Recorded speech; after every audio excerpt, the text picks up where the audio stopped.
conflict anyways. All set? Yeah. Okay, good morning, everybody. It's 10:04 a.m. on Tuesday, April 16th, 2024. This is a regular meeting of the Kentucky State Board of Elections. I'm Michael Adams, the Secretary of State, Chief Election Official, and Chair of the Board. I'm going to call this meeting to order, and in order to verify a quorum, I'll call on all the members and recognize you. And I'll go in the order I see you on the big screen here at our office. Member Skolnick. Corey Skolnick, member Jefferson County. Member Griggs. Ely Griggs, member McCracken County. Member Perry. You're on mute, Member Perry. Great. Sue Carol Perry, member Shelby County. Member Sears. Hi, good morning, everyone. Dwight Sears, member Pulaski County. Member Chandler. Ben Chandler, member Woodford County. Member Johnson. Jerry Johnson, member Franklin County.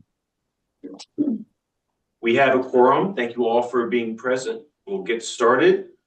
Our first item is approval of the draft minutes from our last meeting on March 22nd, 2024. I do have one change to request. If you go to page 2 of the booklet under administrative regulations, I think just for records purposes, we should identify the regulations by KAR number in the minutes for the permanent records. But I don't. Yeah. Give it to Sheila and she'll put those in there. But that's all I had. Do we have any other changes? Move approval. Do we have a second? Second. Any discussion? All in favor, say aye. Aye. Aye. Any opposed? Ayes have it. Next, we have approval and ratification of new members to county boards of elections. Some of these are temporary replacements for members who can't serve for the election day meeting. And then some of these are new members. If you could walk us through these, Karen. Okay, thank you, Mr. Chairman. So we have a total of 5 to present for ratification and 1 for approval. We have 3 that are temporary replacements that could not be available on either the early voting days or election day. 2 are replacements for members that have resigned, and 1 for approval, a member has resigned. So do you want me to take them all together, or do you want to? We have. You want to do the 5 for ratification and then maybe do the 1 for approval separate? I think we can just wrap them all up. Okay, that'd be fine. So the first one is the Carroll County Democratic member is temporarily stepping down due to being out of town May 16th through the 19th, which is the early voting days, and is prepared to resume his duties and be available on election day. So for ratification, SBE recommends Joseph Gilbert as the temporary replacement to the Carroll County Board of Elections. Carroll County also a replacement for ratification is their Republican member has resigned. SBE recommends to the board Mark Smith for replacement to the Carroll County Board of Elections. Owen County has a replacement for ratification. Their Democratic member is temporarily stepping down due to health reasons. And for ratification, SBE recommends Stuart Bowling as the temporary replacement. Nelson County, their Republican member has resigned. For ratification, SBE recommends to the board David Floyd for replacement to the Nelson County Board of Elections. Hardin County has a replacement for ratification. Their Democratic member has resigned. SBE recommends Rebecca Rawlings for replacement to the Hardin County Board of Elections. In Davis County, They have a replacement for approval. Their Democratic member has resigned. And for approval, SBE recommends Lisa Leonard for replacement to the Davis County Board of Elections. And that is the 6th. Okay. And I'll turn it back over to you. Do we have a motion to approve? So moved. Is there a second? Second. Any discussion? Hearing none, all in favor say aye. Aye. Aye. Aye. Any opposed? Ayes have it. Okay. Next, we have discussion of removal of county board members, request by the Casey County Republican Party and a request by the Whitley County Republican Party. Yes, sir. Thank you, Mr. Chairman. The Casey County Republican Executive Committee met and pursuant to KRS 117.035 2D7, they have followed all the proper procedures and have removed their Republican member due to health reasons. All the paperwork has been received. And SBE recommends William C. Wethington for replacement on the Casey County Board of Elections. Whitley County, same thing. Their Republican Executive Committee met and pursuant to KRS 117.035 2D7 has removed the Republican member for health reasons. And SBE has received all the appropriate paperwork to move forward and ask the board for approval. SBE recommends Kimberly Melly to be the replacement Republican member on the Whitley County Board of Elections. And just to reiterate something, I guess, the subtext of what Karen's saying, these are not in dispute. These are not in any way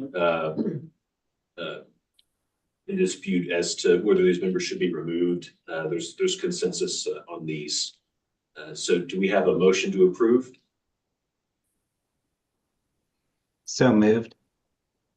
Second? Second.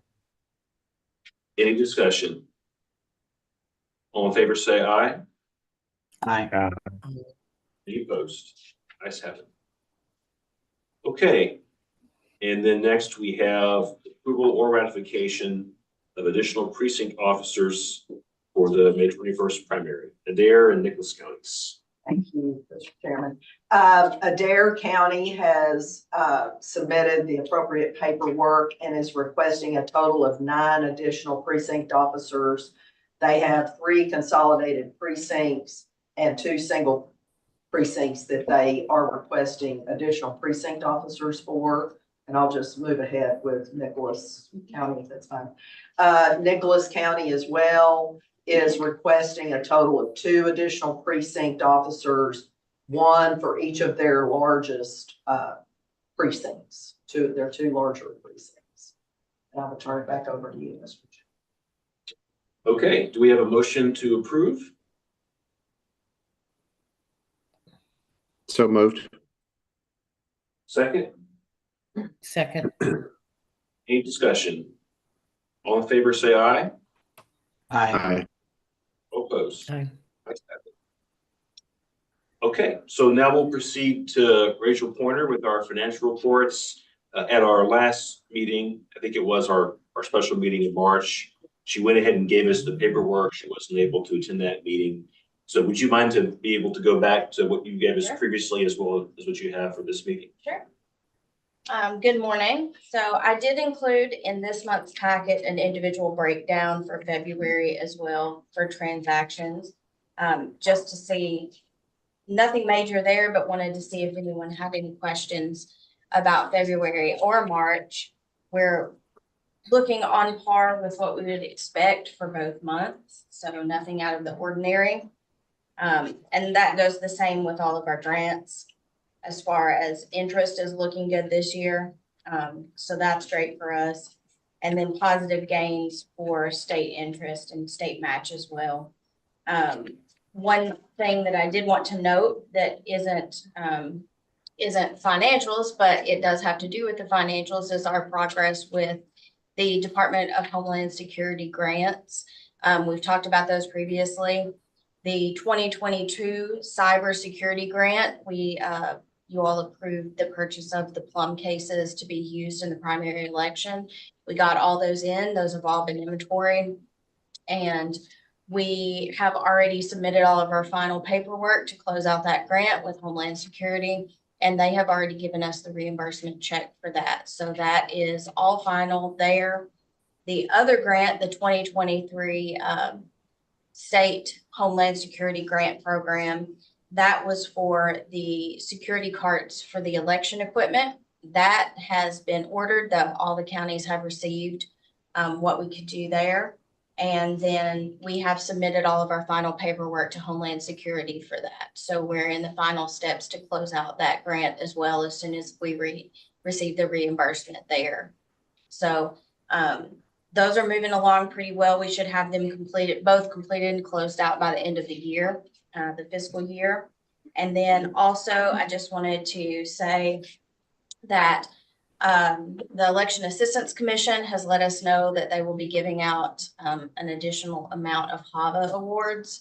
We don't have the total as of yet as to how much we could receive. And I know that Karen has met with the Secretary of State to kind of discuss maybe where we want to go with that. So that is, we haven't received all the paperwork from EAC yet, but we'll let you know as soon as that happens as well.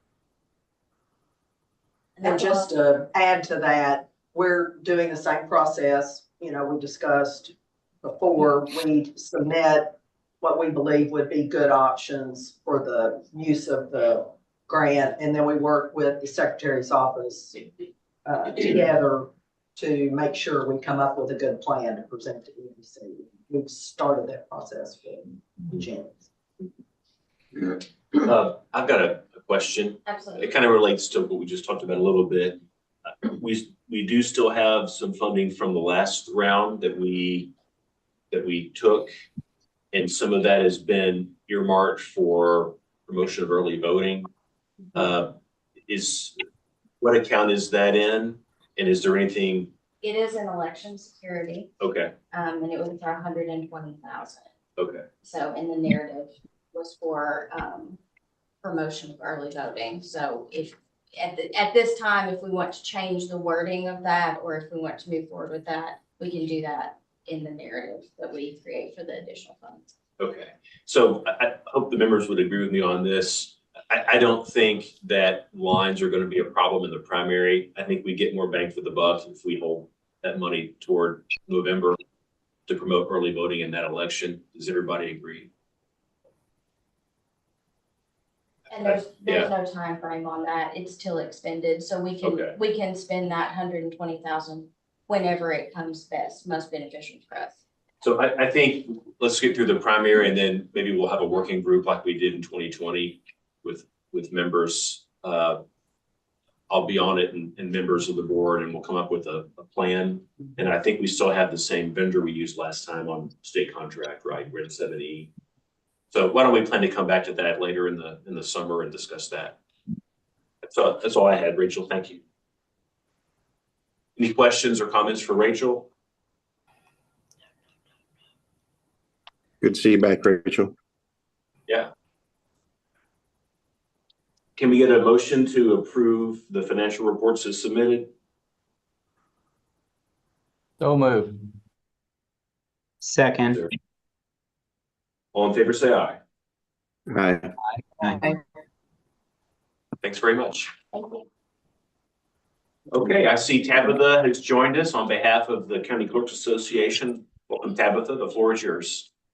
Thank you, Secretary. Good morning, everyone. Thank you for having me. Sorry, I was a little tardy this morning. We had a storm come through Grant County last night that's caused us some issues with Wi-Fi this morning. So on Always an interesting time for sure.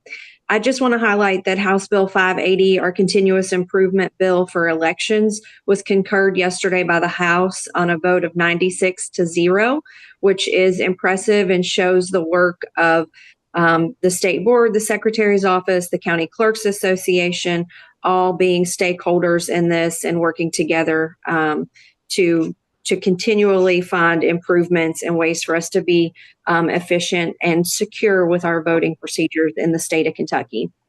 Additionally, the county clerks are working towards the primary election.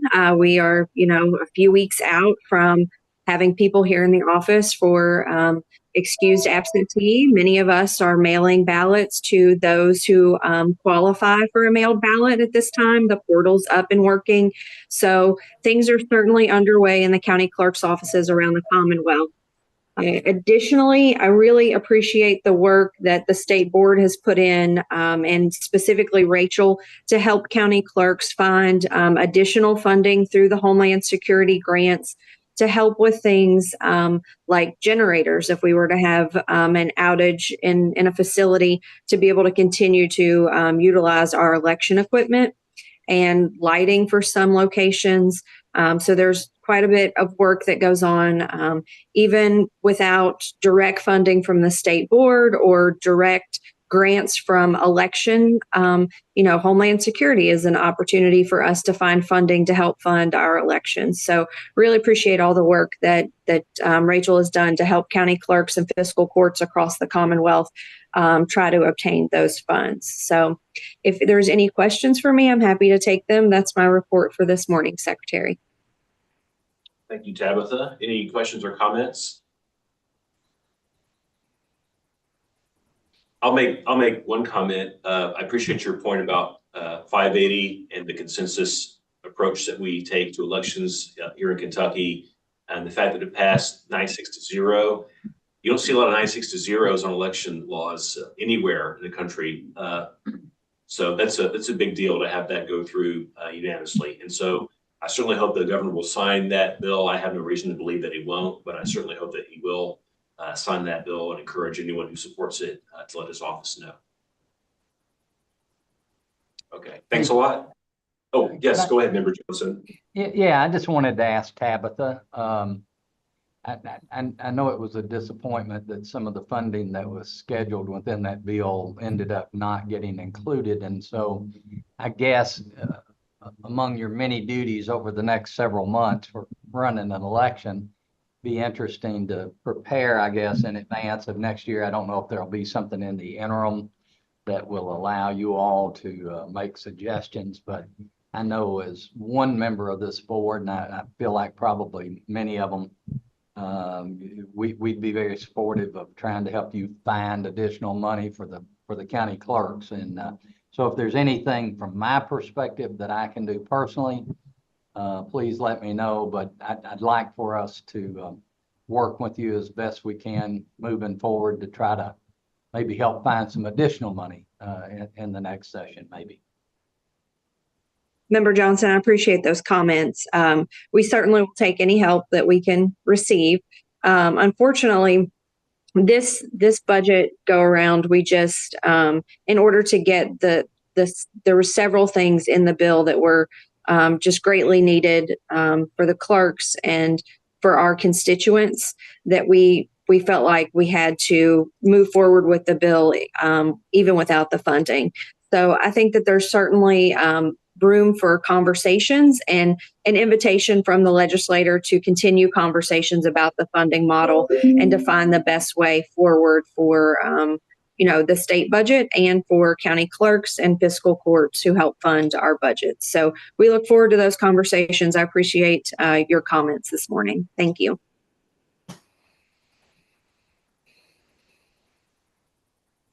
Hey, anyone else? Okay, thank you, Tabitha. Thank you. Appreciate your work. Next, report of our executive director. Karen Thank you, Sellers. Mr. Chairman. I want to reiterate and tell Tabitha I appreciate what she said about Rachel's work, House Bill 1, and the other distribution of funding to the clerks. over the past 2 years, coming up here at the end of June, Rachel has spent a lot of time working with county clerks and the judge executives to ensure that the House Bill 1 funding of 25 million is distributed. And through that process, all counties are voter verified paper trail. Plus, there was some additional funding that we were able to go back and distribute where they were able to get some additional needs that, some additional funding that was left over that we were able to distribute again. So that was a big project over the last couple of years. Rachel working very closely with DLG to get that done and make sure that the county clerks got everything they needed. So thank you, Tabitha, for recognizing Rachel's work on that. It was quite a bit. So, so just, as a reminder, the portal, the absentee portal opened on April 6th. It will close on May 7th, which is 14 days before the election. May 8th, 9th, and 10th, and May 13th, 14th, and 15th is the excused in-person absentee voting. Early voting begins on May 16th, 17th, and 18th. That's in person, no excuse absentee voting for early voting. And again, as Secretary Adams, encouraging people to get out and use those days to cast their ballots. Of course, May 21st is Election Day, and we are now live on our site, govote.ky.gov, for all the polling locations. And again, they can always contact their county clerk to get that process. One of the things I want to mention as well is reapportionment is complete. I don't know that we've announced that. Richard's hard work on getting that done. Shape files, digital shape files are there. We worked with Randy Bridges, who was able to get House Bill 779 passed, delivered to the governor yesterday, which now we're in statute where we requested digital precinct boundary shape files, and now that's in law. So fortunately, no more paper maps, everything will be digital. And so that's great for the state to have that. And through that process, we'll be able to use the voter registration system to provide some additional information to voters as they access their information for voters, for voter registration, and be able to get more information about their polling location with these GIS shape files. So kind of excited about that. It may be a little bit before we can get that done, given that we just completed the process, but that is something that's on our plate to make, the voter experience as they go to VRS more helpful. I'm going to defer to Taylor on the 3 House bills that passed, and Tabitha's mentioned 580, but I'm gonna let Taylor, he worked very closely on some of the language, and so I thought I would let him provide an update on those election bills. Thanks, Secretary. Morning, everybody. Yeah, long session, but it's over, right? So yesterday was tax day, but it was also sunny day, right? So double whammy there. Yeah, there were 3 other bills, House bills, in addition to the GIS bill 580, which Tabitha already mentioned, that I wanted to bring up. And I was going to point out just 2 things from 580 that would apply directly to the board. But I'll go in order numerically here and just run through these bills real quick. So House Bill 44, it requires the Administrative Office of the Courts to provide State Board with a list of non-citizens that were excused from jury duty every month, and then allows us to purge those individuals if we find out they are registered. You need to be a citizen to vote. So this would tell us you have a non-citizen that's registered, we could purge them. It establishes that SBE cannot be in an ERIC type organization after April 1st of next year if that agreement requires us to make efforts to register unregistered individuals. So right now, that's one of the prongs of Eric's mission. It's to register those. It's the eligible but unregistered mailing that we do every year. So we'd either, I guess, need to get a waiver out of that, or we would be out of Eric altogether with that. It also requires us to have a new section on our website that displays a report containing every address in each county that lists the registered voter and the numbers of active and inactive voters registered at that address. And then the website has to have a link for citizens to report what it called with the statute, the bill calls anomalies or discrepancies. So we'll be working with the IT team to get that put together. This one does not have an emergency clause or anything, so we've got some time to work with IT on that to get that put together. 53, again, numerically, this establishes a post-election recount in, should have jotted what the statute is down. I don't remember the number off the top of my head, but it's our admin reg promulgation statute that we have in 117. And it says promulgate a regulation where one ballot scanner and one race will be selected by the secretary for a hand recount. And then it says how to do the recount. It has instructions on how the recount should be done. And it requires the total number of ballots that are counted in the recount to then be equal or less to the amount of check-ins that were recorded on the poll book. But it doesn't set a timeline for when Secretary's office is to pick the scanner or how they do that or when the recount's supposed to happen. But it's very admin reg heavy. So I think the intent was that it happens before certification. So it's in our admin reg statute, right? So we're going to have to promulgate something. I imagine Jenny's probably, and Heather will work on something. So I'll work with Jenny and Heather to get that set up. 580 was mentioned by Tabitha again. It was our yearly omnibus elections bill that we've got now. Largely clean up, but like Tabitha said, there were some important pieces to it for everybody, and two that were important for the state board. We now have it. I think we talked about this earlier. I think we already had the authority, but now we have the explicit authority as a board to enter into these list maintenance agreements with other states. And we last month brought you to Virginia. I think we were this close to having some more for today, but we want to make sure everything was every T was crossed and every I was dotted. So I think by next time we'll have some more another round for you. So that was put into explicit statute language. And then this is real important too. I think our appointments as a board of county board members will now be the year after the presidential election instead of the summer before. So instead of throwing county board members into the deep end right before what is going to be the biggest election, it gives them time to build up to that. So I think Tabitha, I think y'all would probably agree that that was one of the bigger ones too, that we needed to see out of 580, and we got that done. Then lastly, just mention this one really quick. No direct impact on SBE right now, and hopefully maybe we don't ever have to use it, but House Bill 622 changed the procedures for a vacancy in the office of U.S. Senator.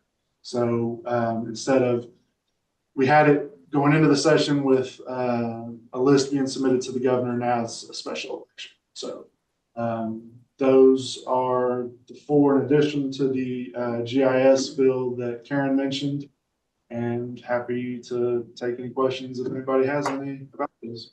Oh, and 580 does have an emergency clause. So the rest of them, no emergency clause. 580 does, and we're been building up knowing the whole time that it was going to have that. So that's not a surprise or anything like that for us. I want to tag something you said.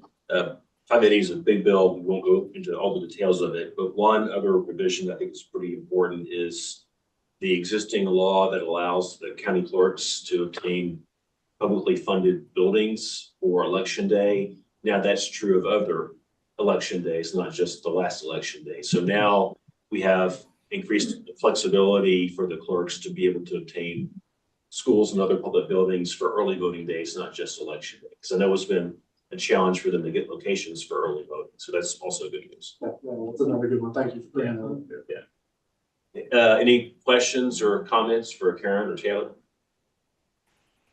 Yes, sir.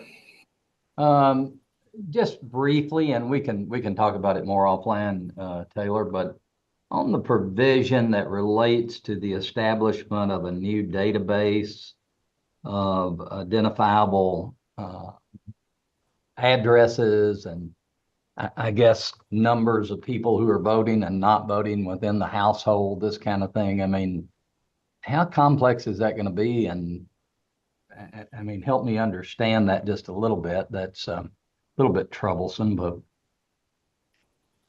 So I always have great faith in our IT team that they can do these large projects, and they've demonstrated that with the BRS, the absentee ballot request portal, et cetera. When this bill was working its way through, we had those conversations with Tom and his team. There may be some expenses related to this for us, but it's not impossible for us, is what I've been told from our IT staff. It will require, obviously, time and effort from them. We may need to look at purchasing more hardware on the back end to support this, because every address in the state, it's not, and this is one of the things we messaged, it's not just an Excel file, right? This is a very large and complex operation that we're gonna have to put together. So we may, like I say, have to acquire some back end hardware to do this. And if I might add, oh, sorry, Jerry. No, I was just going to take it one step further. So if at my household, my address, there's two of us who live there and neither of us are registered to vote, how does that get listed? If you're not, if 123 Main Street has no registered voters and no inactive voters, 123 Main Street is not on this list. If 456 Main Street has 3 voters, then 456 Main Street would be on the list. But any address without an active or inactive voter would not be on the list. Okay, thank you. That's all I had. All I was going to add is another expense that we discussed with IT and Tabitha as the County Clerks Association president. You know, it also requires that the person that wants to look at this list or review this list can go to the county clerk's office and ask to view it there, as opposed to getting a printed list. So some cost is going to be on the county clerk's office because they're probably going to have something dedicated and be able to observe the person that's there reviewing that data. Am I wrong about that? Yeah, we talked about that too. You know, a county like Jefferson, if you could print this thing out, like, I mean, it's going to be reams and reams and reams and reams of paper. A county like Lewis, maybe you could print it out, I don't know. But it seems to me that even if you could print it out in the majority of the counties, it would actually, it'll have to be a county by county decision, I guess, with the fiscal courts. But it seems to me it would be cheaper to invest in some kind of laptop, desktop, whatever terminal that they would want to use that would have the source of the list. I mean, it's supposed to be on our website, right? So it would have to be internet connected. someone could come in, use the terminal to access the list. And if they wanted to print it out, I don't know, that might be cost prohibitive. But they are, under the statute, authorized to come in to a clerk's office to access the list. If But I that may, could be a cost. Sorry, Tabitha. it's okay. Most of our county clerks have public terminals for land records. So the conversation when we were talking about how we would do this was that a printed copy for us was problematic because it's ever changing. But being able to have a link provided by the state board to the public terminal where if somebody wanted to come in, they could access that public terminal. They may have to wait if there's title searchers here or attorneys using the public terminals, but they would use that public terminal. And if they so choose to print that, then they would be subject to pay the 50 cents per page copy fee that anyone else who makes a copy in our office is subject to pay.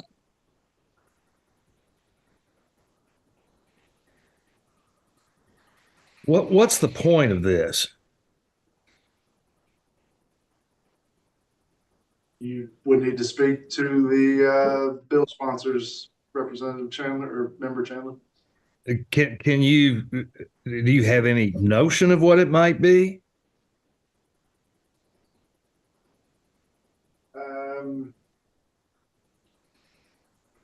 I think in some minds it furthers voter list maintenance. We don't have any. So there's the reporting aspect that I mentioned, but we don't have any investigative authority to go investigate these anomalies or discrepancies. So Are they empowering private investigation? Is that what they're doing? Just suggesting to any citizen of the state that they can run around and investigate people? The statute does explicitly say that individuals are not to be contacted directly about this information and only by mail. So that I would imagine if we hear reports of that happening, that would be something to bring the Attorney General's office into.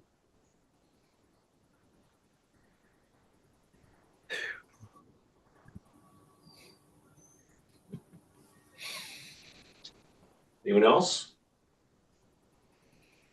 Okay. Thank you very much. Any other business? I don't think so.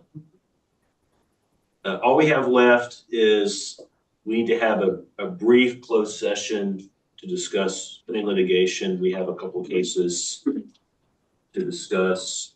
We don't have any security matters, I understand, so it'll just be that. And then when we come out of closed session, I guess we'll do it now. We'll just confirm our next meeting date is May 21st, which is Election Day. We'll be in session 6 a.m. to 7 p.m. That is every moment that the polls are open on the final day of voting. And I assume we'll follow the usual process of gaveling in at 6 and then having a full meeting at 1. So obviously that's coming up, and then coming out of a closed session, we'll adjourn. Do we have a motion to go into closed session to discuss pending litigation? So moved. Is there a second? Second. All in favor, say aye. Aye.